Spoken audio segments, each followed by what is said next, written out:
I'm here today to thank all of you. I don't want to give a long speech. Here we are out in the open in a very odd place with on my cement stage. And I'm mostly here to say thanks to all of you, because without you, I wouldn't be here.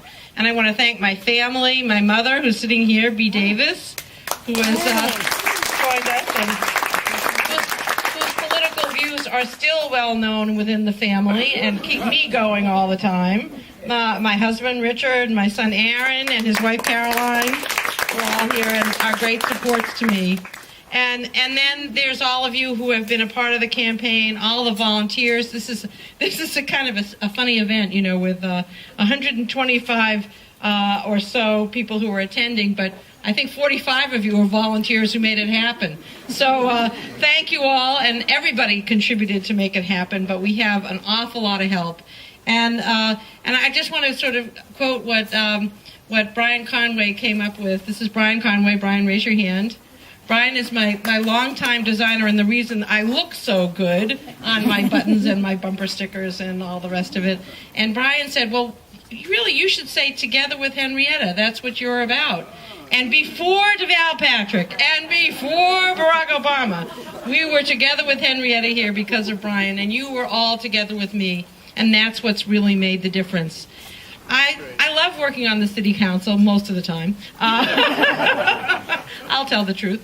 But the thing that I really like about it is the opportunity I have to make change. And I got a button at a recent event that said change agent. And to tell you the truth, I went to school to become a change agent. And I am a change agent. That's what I do professionally. And I work on health issues, particularly for children. We're hoping to make a difference in how children are successful in school and making sure that they have the kind of health support they need about nutrition and physical activity, and so that health doesn't stand in the way of success in school. I hope to make another issue I'm working on is aging in place, because many of us in this community, many of us here this evening are aging, and we want to see that Cambridge is the #1 place to age in the world, and I think we're on our way. And I hope I have all your help in making that happen.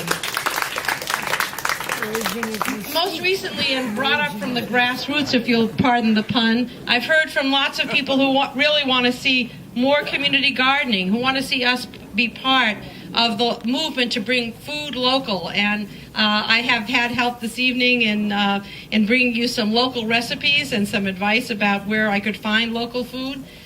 We have Ryan over here and J.J. Goslin, who, I don't know if she came, but she provided us with that radish recipe. And it turns out, you know, even though it sounded a little far-fetched to me early on, that we would be able to have local food for you, that we do, and many of you enjoyed my local Whately, Massachusetts parsnip hummus this evening, and I'll be happy to give you the recipe. These are some of the issues I'm working on, and of course I've been working on energy efficiency and on sustainability in the community, and that has enjoyed a lot of support from lots of folks. It's a pleasure to work for you. I hope you'll help to get me reelected. I know people always say, oh, you don't have a problem. I have to say that, you know, that's only because I have to get your votes. So don't forget, I need your votes. I need your #1 vote. That seems like a long way off, but put it in your mind right now. Keep it there, and we'll all move forward.